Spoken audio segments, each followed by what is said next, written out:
Hi there. This presentation arises out of a contemplation I was doing on the nature of the lower worlds, the worlds of the demiurge, and the nature of sheeple. Whether the word sheeple was a helpful term or a cruel term. And I decided it's rather cruel, actually, to call people sheeple. Um, in the world of the demiurge, it's like a sine wave. Um, that's a sine wave. And on this sine wave, there's people at the top, there's people at the bottom, there's people going down, there's people going up. There's people moving forward, people moving backwards, because as well as going up and down, the wave is also going backwards and forwards as well, which is called peristalsis in biology. So the wave is going backwards and forwards and up and down.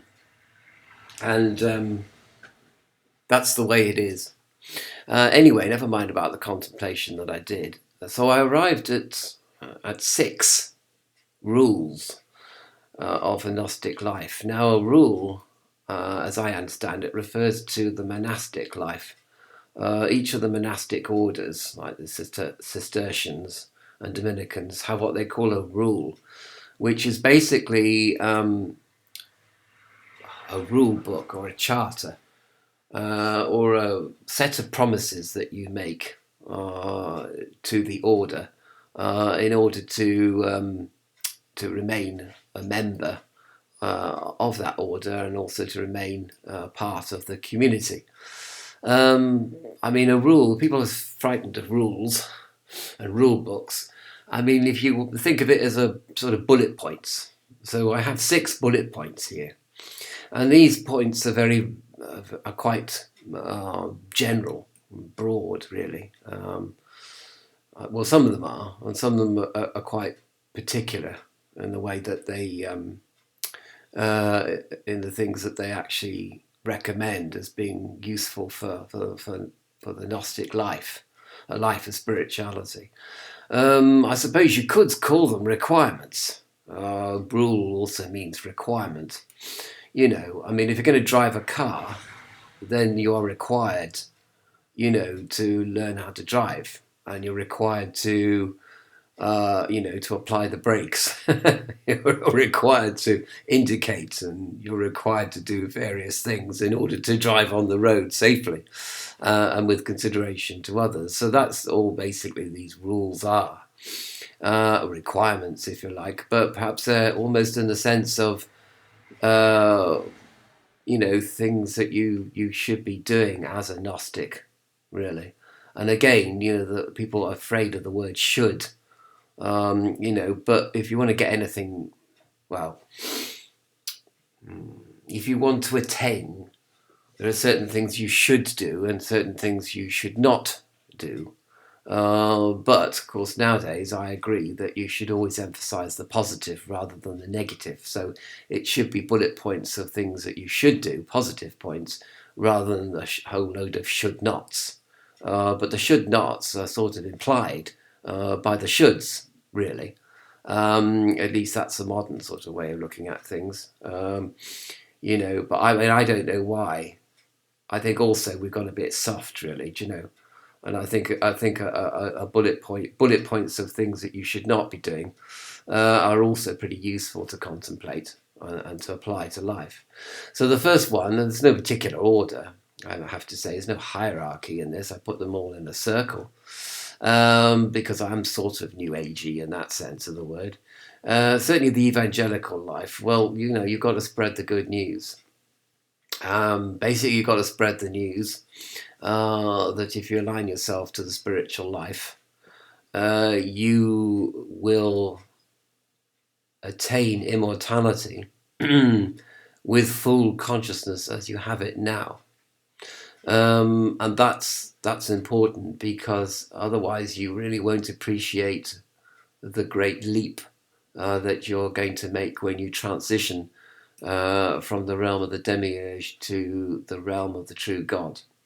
And however you want to put this, and however you want to evangelize, whatever medium you choose to evangelize through, you're going to have to make this point, a positive point, that alignment to the spiritual means eternal life, eternal consciousness of eternal life, basically.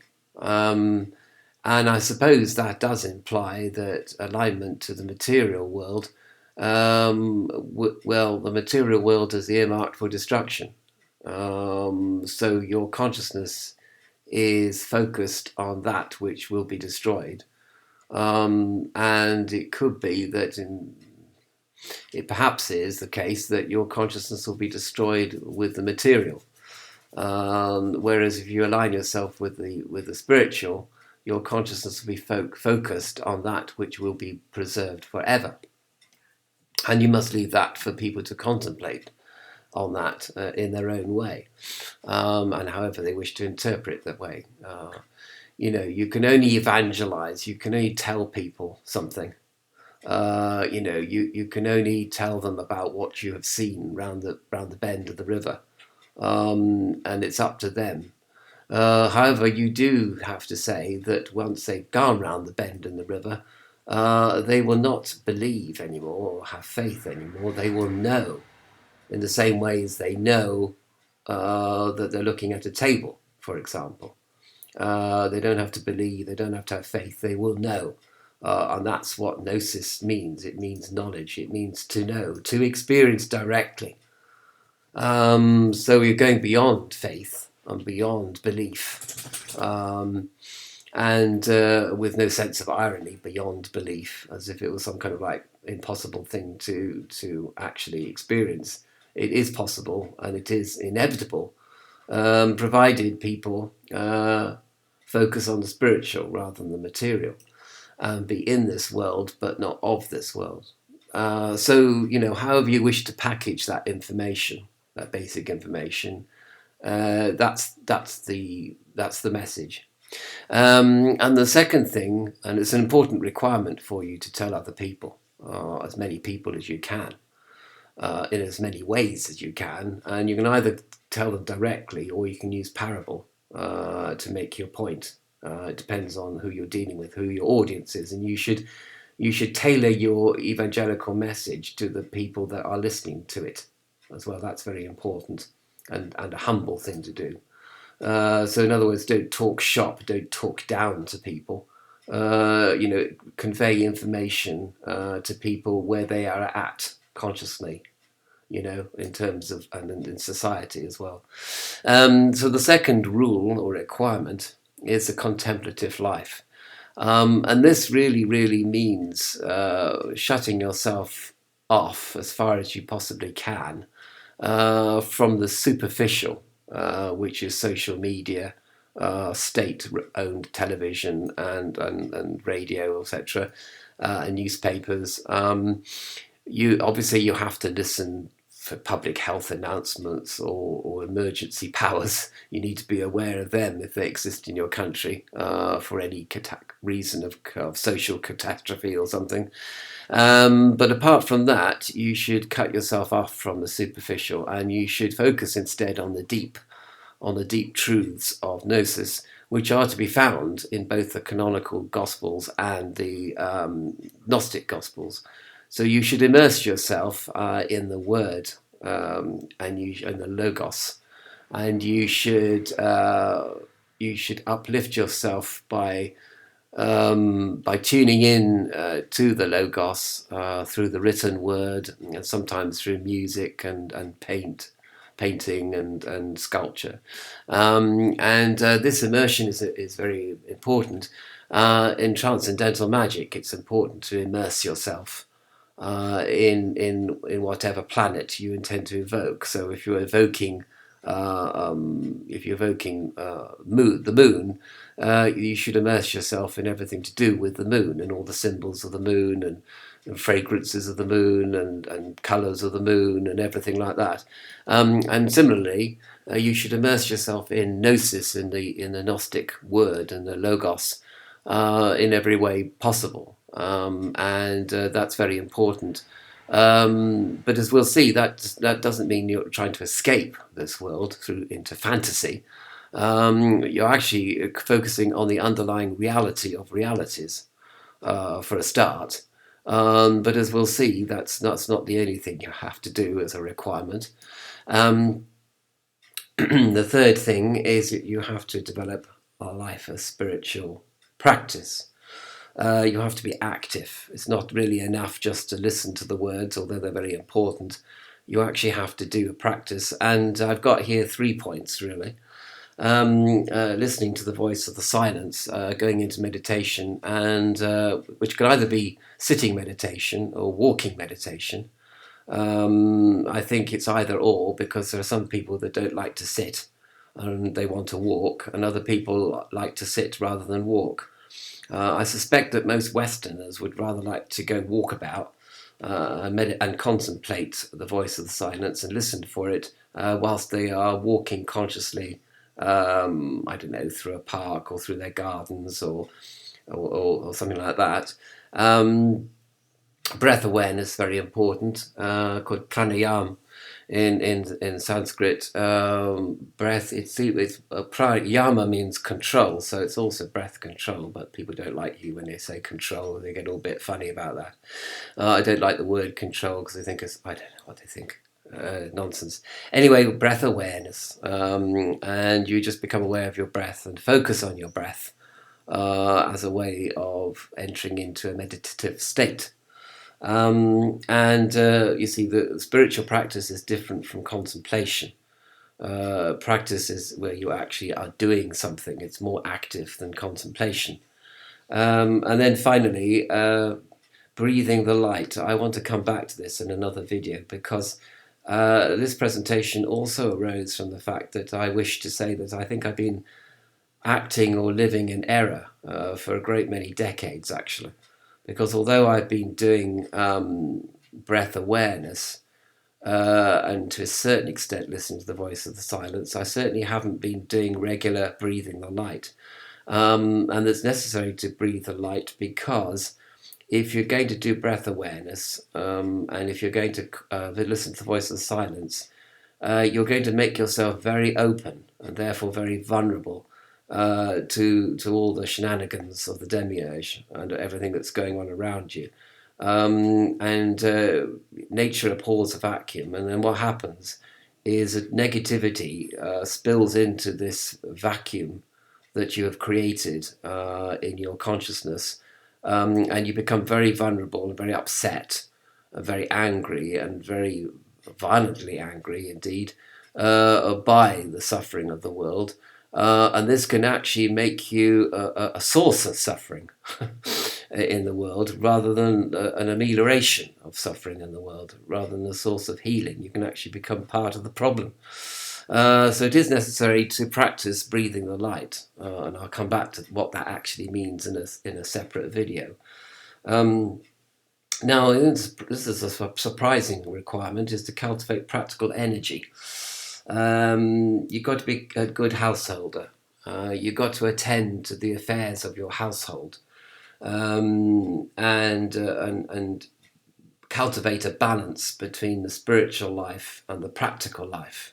That's very, very important, and perhaps quite surprising to a lot of people.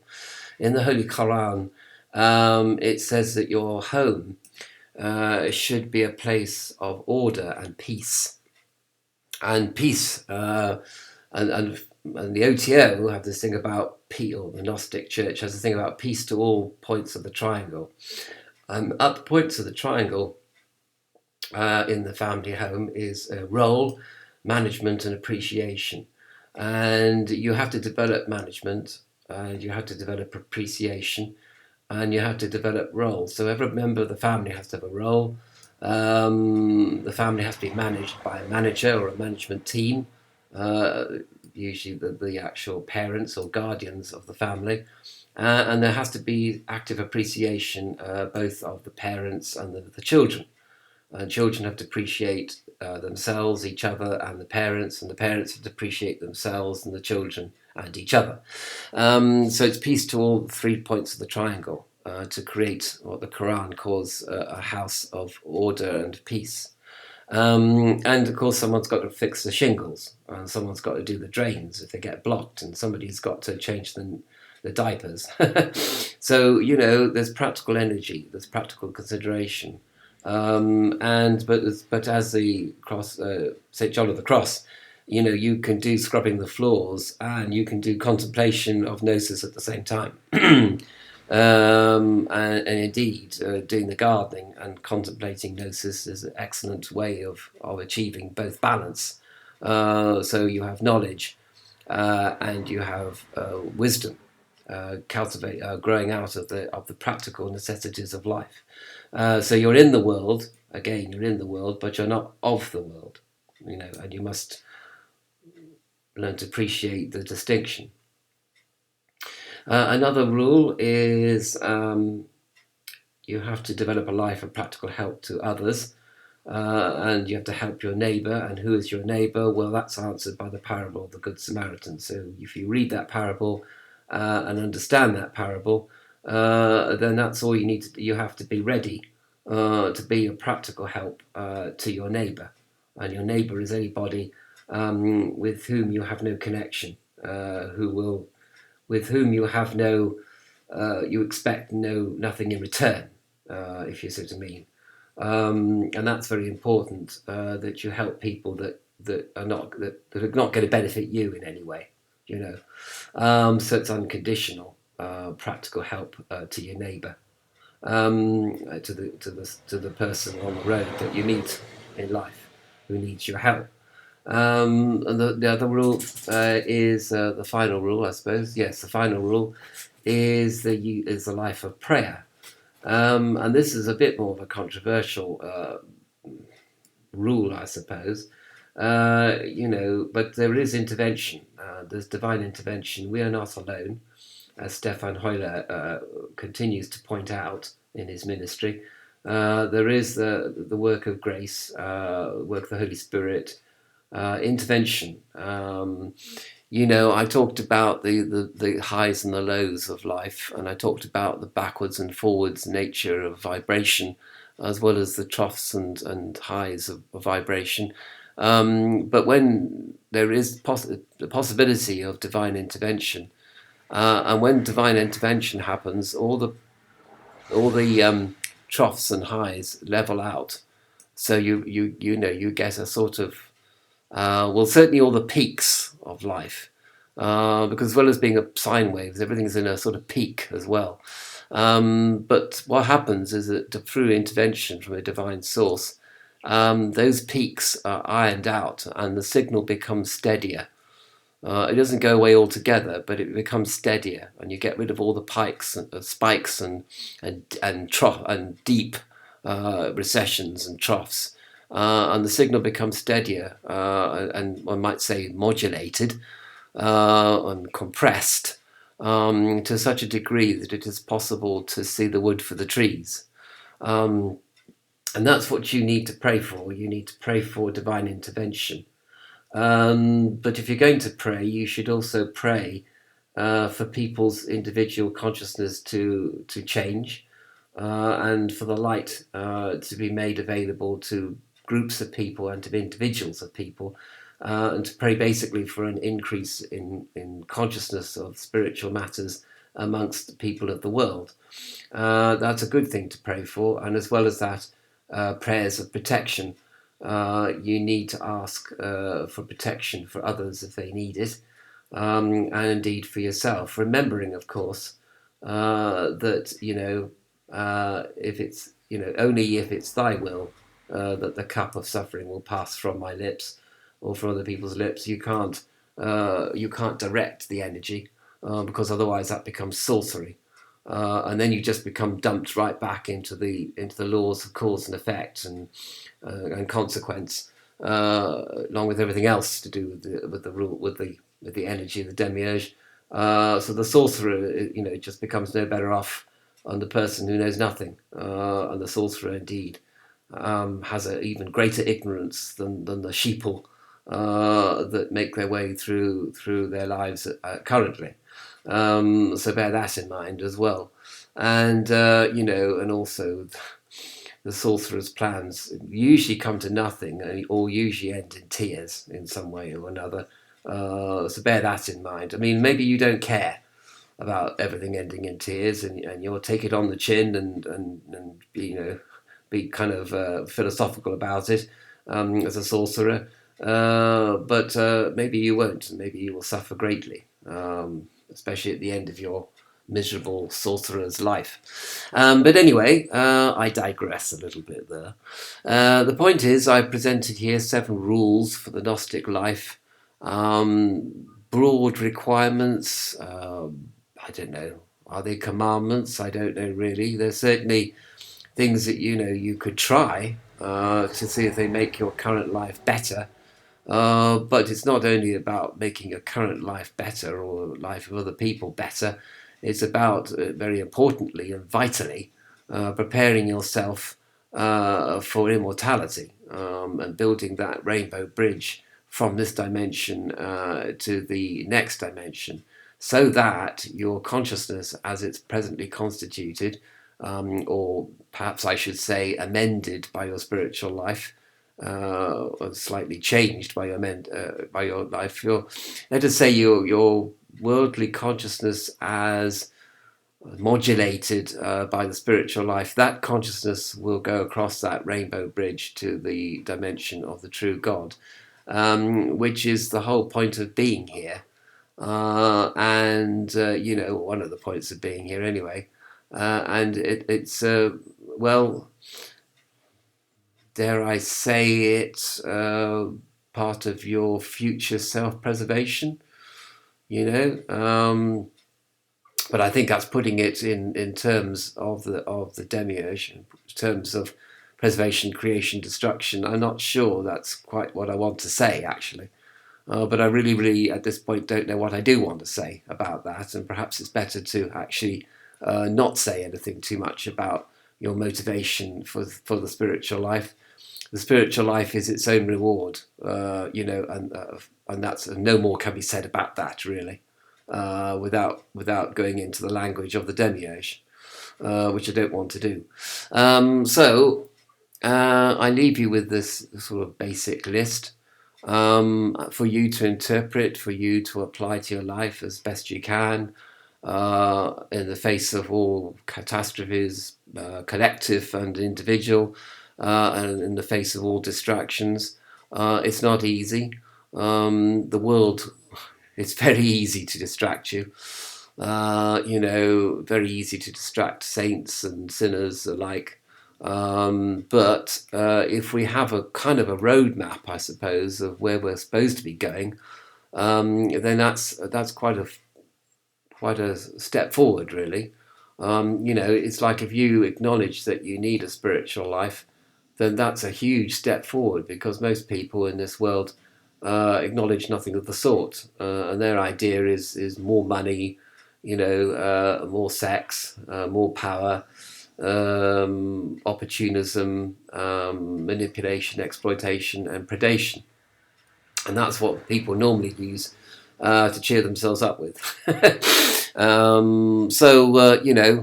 At the very least, if you follow these rules, these points, you might have a better life on this wretched planet than you would otherwise. But bearing in mind, of course, that these rules are reward in themselves, as well as being a preparation for a better life to come.